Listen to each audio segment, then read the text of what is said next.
xua đây phụ bè bông bồn nè ngày nay mô bội màu tiệt đây nè bội mười tiệt đây đá mười tiệt đây nè bông anh bông này thông khăn bông bồn bông gai nhóm đầm có cho nên liền bạn bù làm khe ơi nè bội tiệt đây bông bè bông đây là trên đây nè thưa cả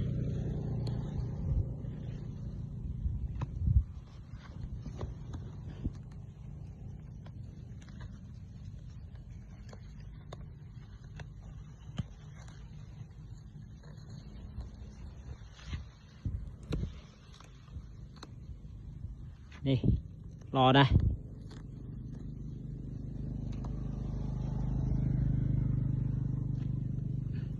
cái vô mà chua cho em phụ mèo phồn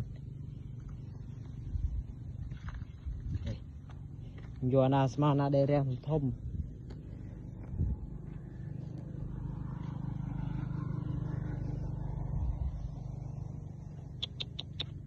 bầu cái lo đây này ở từ sơ bàn bầu này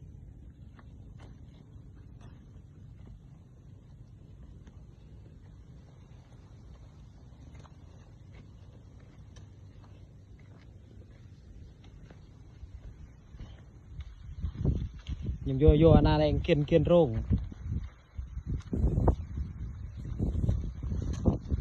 thì đôi chỉ che bên trong vô mèo cồn này này vô ở mà theo anh nó mà theo tiệt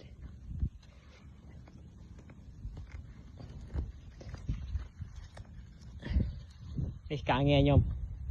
hiện bên này nè trên cá để nhom đặc khe trên đó khe cạp rồi khe cam bầu dập rồi cái tên này là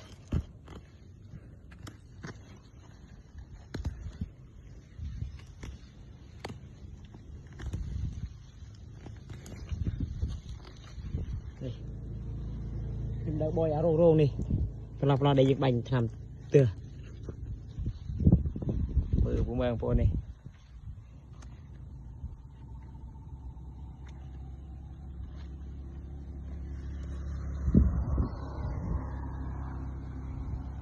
mình màu lên nhóc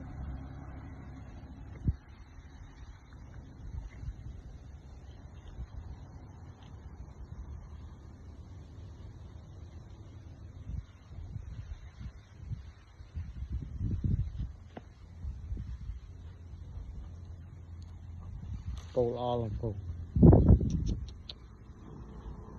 ซึ่งตำบัดบองเนี่ยมาเดิม